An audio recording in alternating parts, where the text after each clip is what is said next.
What if trying not to feel bad is exactly what's making you miserable? Seriously. What if the relentless pursuit of constant happiness is actually a massive trap? That really flies in the face of so much conventional wisdom, doesn't it? We're constantly told to be positive, push down negative feelings, just think happy thoughts. It really does. And today we're exploring insights from a truly fascinating book that, well, it challenges all of that. It suggests that understanding, maybe even accepting, life's unavoidable negative bits might actually be the key to a better life. Yeah, using some excerpts from this book, we're going to try and unpack its core ideas, see how they challenge common assumptions you might have, and figure out what they could mean for you.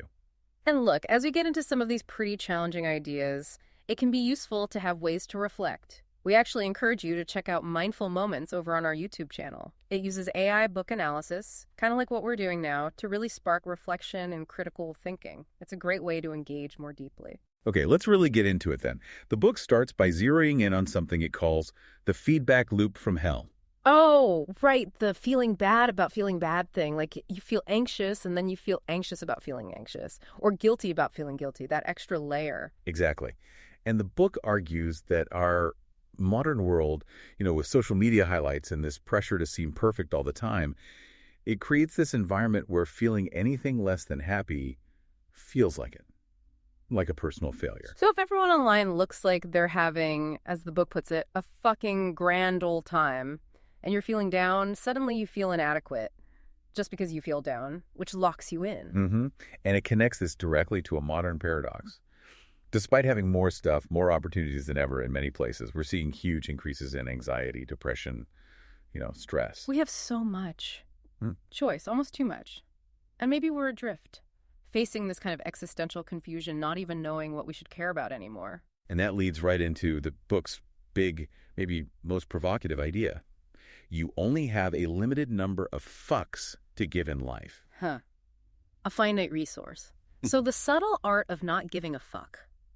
It's not about apathy, like not caring about anything. No, not at all. It's the opposite, really. It's about consciously choosing what truly matters to you based on your own deep values instead of just spraying your limited energy, your fucks, on every little annoyance or what society expects. It's about strategic indifference, maybe, prioritizing where that energy goes. Exactly. Radical prioritization. And the book's clear. It's hard. It means constantly questioning what you actually value. Which brings us to another really counterintuitive idea from the book, that happiness is a problem. How does that work? Well, the framing is key. It suggests happiness isn't some final state you achieve and then just stay there. It's more like a temporary reward that comes from solving problems. Wow. Emotions aren't destinations, they're signals. Yeah, biological signals. Negative ones are basically a call to action saying, hey, there's a problem here. Positive ones are like, good job, you took action on that problem. So feeling bad isn't just bad, it's actually useful information. Precisely. The book argues you shouldn't always trust your feelings blindly. They're suggestions, not commands. Mm-hmm. If you just try to squash the negative ones, you're basically ignoring your own internal GPS. You're shutting down the feedback you need to figure out what's wrong and fix it. And if you can't solve problems, well, you can't generate happiness. That seems to link up with the hedonic treadmill idea the book mentions. Absolutely. The phenomena where we work so hard to change things, new job, new house, whatever, but pretty soon we just feel kind of the same, maybe with slightly different worries. Because our biology is always looking for what's next. Right. There's always something more. And every positive thing brings its own new set of challenges. You marry someone wonderful, now you argue about whose turn it is to do the dishes. You buy your dream house, now the boiler breaks. The things that bring joy also define new potential pains. So suffering isn't a bug in the system. The book says suffering is a feature, not a bug. It's biologically useful, apparently. It's nature's way of pushing us to change and adapt. Think about it. Dissatisfaction drives innovation. Stubbing your toe, painful, but it teaches you where the coffee table is, fast. Sadness might teach you which social behaviors lead to connection or isolation. The book even brings up the story of the Buddha, shielded from suffering, then confronted by it. And he tried extreme paths, right? Asceticism, hardship, but ultimately realized that suffering itself doesn't hold some deep secret meaning. It just sucks. The big insight was that pain and loss are inevitable. Resisting them just makes it worse. Accepting pain is the first step to actually dealing with it. Which leads to a really empowering idea from the book. Choose your struggle. Yes. This is where it shifts. It's not just about passively accepting pain. It's about actively choosing which struggles, which pains you're willing to endure because they align with something you value deeply. That's a much bigger question than just what makes you happy. It's more like, what pain are you willing to sustain? What are you willing to struggle for? Because most people want the outcome, right? Mm. The fit body, the successful business, but they don't want the process. The endless workouts, the failed attempts, the difficult conversations. The author tells his own story here about wanting to be a rock star. Yeah, he loved the idea of it, the image, the applause, the result. But he didn't love the actual work, the practice, hauling amps, playing tiny clubs, dealing with rejection. Because he didn't love the struggle, he never really committed. He just kind of faded out. And the book connects this right back to who we are. Your identity is shaped by the struggles you actually choose to take on. Think about it. Someone training for a marathon is the struggle of those daily runs. An entrepreneur is the struggle against uncertainty and setbacks. Our problems, the ones we choose to wrestle with, they define us and ultimately shape our successes, even if success just means having better problems. Okay, changing direction slightly, the book also takes aim at this message we get everywhere: you are not special. Right, which clashes hard with the everyone gets a trophy culture and the constant highlight reels online. We only see the extremes, the richest, the most beautiful, the most viral, which makes feeling just average seem like failing. And this, the book says, fuels entitlement. Yes, exactly. Entitlement here means believing you're somehow fundamentally different, either uniquely amazing or uniquely broken. So the normal rules of struggle and solving problems don't quite apply to you. It's a way to cope when things feel too hard. And there are two types: overt and covert. Yeah, overt is the classic, I deserve this attitude. Yeah. Like the Jimmy character in the book needs constant praise, steps on others, builds this fragile ego bubble. Covert. That's the flip side. The perpetual victim, believing your problems are uniquely terrible, that you suffer more than anyone. It sounds different, but the book argues it's just as self-absorbed and avoids responsibility just as much. Both are about not dealing with the actual problems. The book connects this to observations about maybe a lack of emotional resilience sometimes, especially with younger people. It mentions educators seeing students struggle with uncomfortable ideas, getting really upset by different viewpoints, feeling like they're entitled to an environment free from any challenge. The idea is that mass media and tech have kind of open-sourced insecurity, making people feel they have to perform extreme confidence, while actually being less able to handle real disagreement or difficulty. We see the extremes, feel inadequate about being average, and then maybe overcompensate with entitlement. Something like that. And that compensation stops people from doing the real work, figuring out their values, tackling their actual problems. Which leads us to that incredible story about Hiru Onoda and Norio Suzuki. Right, Onoda, the Japanese soldier hiding in the Philippines for 30 years after World War II ended, following this outdated order. Never surrender. Still fighting locals decades later. And Suzuki, the adventurer who went looking for him, as part of this wild quest to find Onoda, a panda, and the abominable snowman. Exactly. They eventually met. Onoda surrendered. The book sees them as these, almost like real-life Don Quixote figures. Sincere, maybe, but chasing illusions of meaning. And Onoda, despite decades of hardship based on a lie, apparently felt no regret. He was proud of his dedication. Which illustrates, in an extreme way, how we seem wired to dedicate ourselves to causes, even seemingly pointless ones. Onoda chose his struggle, his value, absolute loyalty, even when irrational and the act of commitment gave his life meaning, at least to him. Suzuki valued the adventure itself. But that raises a huge question, doesn't it? If we choose what to care about, how do we know if it's a good choice? What about the quality of our values? Exactly the point. The book suggests its main goal is to help you think clearly about what you choose to prioritize, what metrics you use. Developing that conscious choice leads to what it calls practical enlightenment, being okay with life's difficulties because you've chosen them for a reason that matters to you. So our values set the standard. They determine our problems and therefore the quality of our lives. It's like that self-awareness onion idea in the book. Digging deeper than just what bothers you to why it bothers you. Examining the yardsticks you use, like the example of the friend upset their brother doesn't text.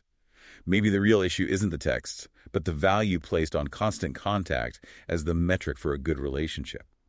Choosing a different metric like respect or trust might change everything. And the book draws a line between good and bad values. Yeah, good values are based in reality.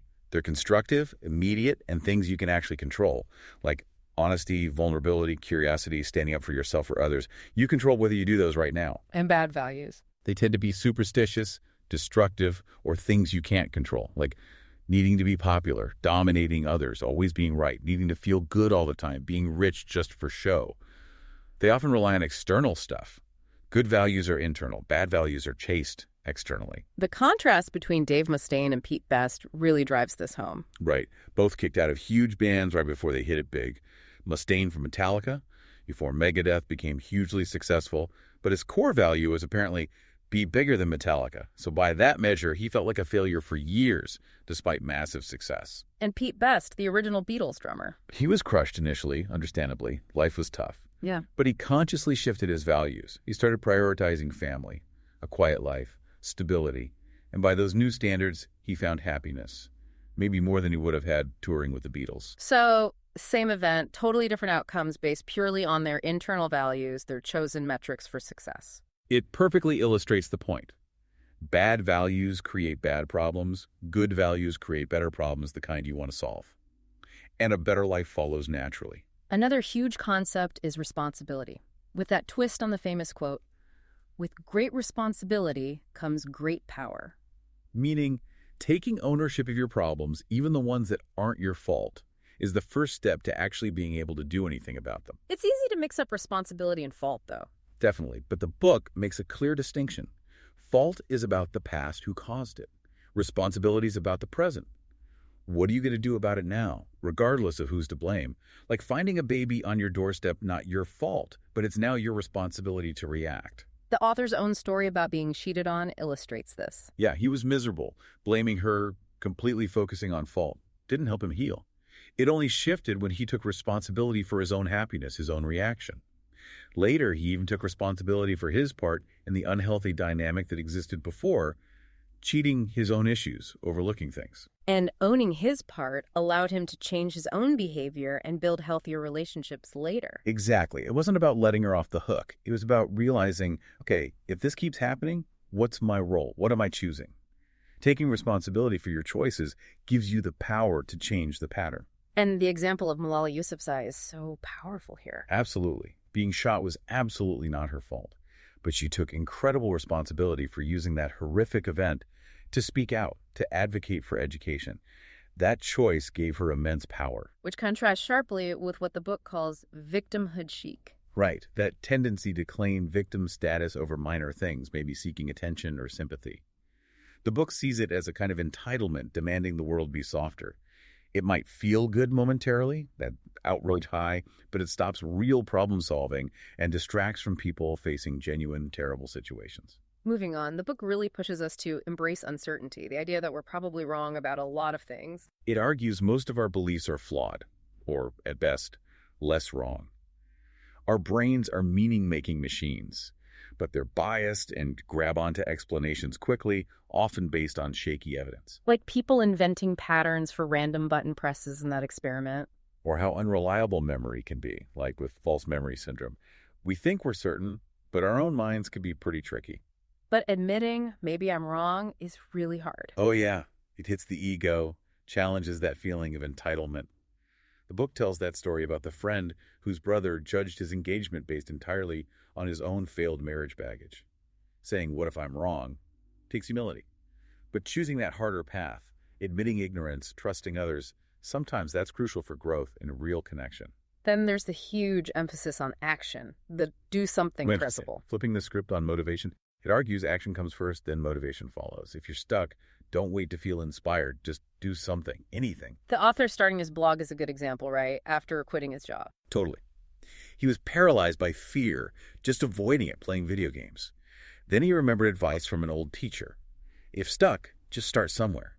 So he forced himself to write one sentence, then another. That tiny action built momentum, which led to inspiration, then motivation. Right. So doing something, anything becomes the metric. Even if it's small, even if it fails, the action itself moves you forward. It breaks that inertia. It proves you can act. And that's incredibly empowering. And this connects to commitment to saying no. Directly. Real commitment means choosing one thing, which automatically means saying no to other possibilities. You can't stand for something without rejecting alternatives. If you try to keep all options open, you end up directionless. That story about his time in St. Petersburg, Russia. He found the culture really blunt, direct. People just told you if they disagreed or thought something was stupid. Initially jarring, but then liberating.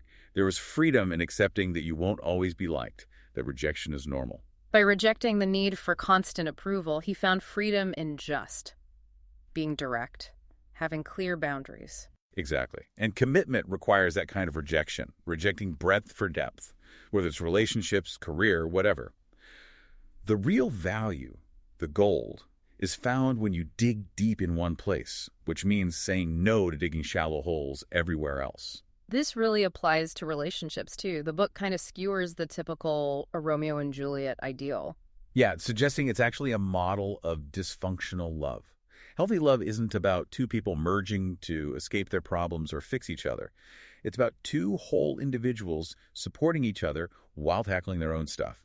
Avoiding that whole victim-saver dynamic. Right. And it requires strong boundaries, both people needing to be able to say no and hear no without it destroying things. Conflict, handled well, actually builds trust because it shows the boundaries are real. And rebuilding trust after it's broken, that requires serious commitment, too. The book says the person who broke trust needs to show consistent change and admit the flawed values that led to the breach. Yeah, actions plus owning the faulty internal compass. It's a difficult process, a chosen struggle, not just smoothing things over. And finally, the book brings us to the ultimate compass, death. Yeah, facing our own mortality. The one limit nobody escapes, it puts everything else in perspective. The author's story about his friend Josh dying tragically, that was a huge turning point for him. That raw confrontation with death basically gave him permission to stop sweating the small stuff, the insecurities. It forced him to ask what really mattered and to actually start living his life, giving a fuck about things beyond his own anxieties. It touches on Ernest Becker's idea, too, immortality projects. Right, the idea that a lot of our values and ambitions are ways we try to create a sense of self that will somehow outlive our physical bodies, coping with the terror of death. The book suggests the bitter antidote is actually accepting death. Because if you really accept you're going to die, you're freed up to choose values more authentically, less driven by needing symbolic immortality. Exactly. Maybe you start prioritizing connection, contribution, things larger than just yourself. The book argues that feeling part of something bigger is a key source of happiness. Entitlement pulls you inward, away from that. There's that striking image at the end, standing on the cliff at the Cape of Good Hope, facing the abyss. A literal confrontation with potential doom, forcing you to acknowledge mortality. Death isn't the enemy, it's the great clarifier. It forces the question, what impact will you have? Not for fame, but because you chose to care about something meaningful in your limited time. And it leaves us with that raw quote from Charles Bukowski. We're all gonna die, all of us. What a circus. That alone should make us love each other, but it doesn't. We are terrorized and flattened by life's trivialities. We are eaten up by nothing. Wow. Yeah, a stark reminder, right? We share this fate, yet we get so lost in nothingness, basically. Failing to connect, failing to choose values that matter. So just to wrap up the core ideas we've explored from the book, stop chasing constant happiness, embrace the negative, the suffering, as normal, even useful parts of life. Right. Challenge that pressure to be special. Recognize entitlement's trap. Measure yourself by healthy internal values you can control, not external stuff. And crucially, choose those values consciously. Take radical responsibility for your problems, even if they aren't your fault. That's where your power lies. Definitely. And accept that you're probably wrong sometimes. Be willing to question yourself. Remember that action drives motivation, not the other way around. Commit to things. Say no to others. Find depth. And use the reality of death as the ultimate lens to figure out what's truly worth your limited time and energy, what's worth giving a fuck about. Thinking about these ideas, really wrestling with them, can genuinely change how you see things. It can help you navigate the inevitable struggles, choose what matters to you, and build a more meaningful life. Not by getting rid of problems, but by choosing better ones. And as you reflect on all this, remember you can explore further with Mindful Moments on our YouTube channel. Plus, we explore many other thought-provoking books on our podcasts. Yeah, so if this discussion resonated, please subscribe to the channel. We'd love to have you join us for more explorations like this. And maybe share this with someone you know, someone who might find these ideas challenging, but maybe freeing too. Absolutely. And hey, consider getting the book itself. We'll put a link in the description. It goes much deeper into all these stories and concepts. But most importantly, keep thinking critically. Think about the values you choose and what you decide is truly worth giving a fuck about in your own life.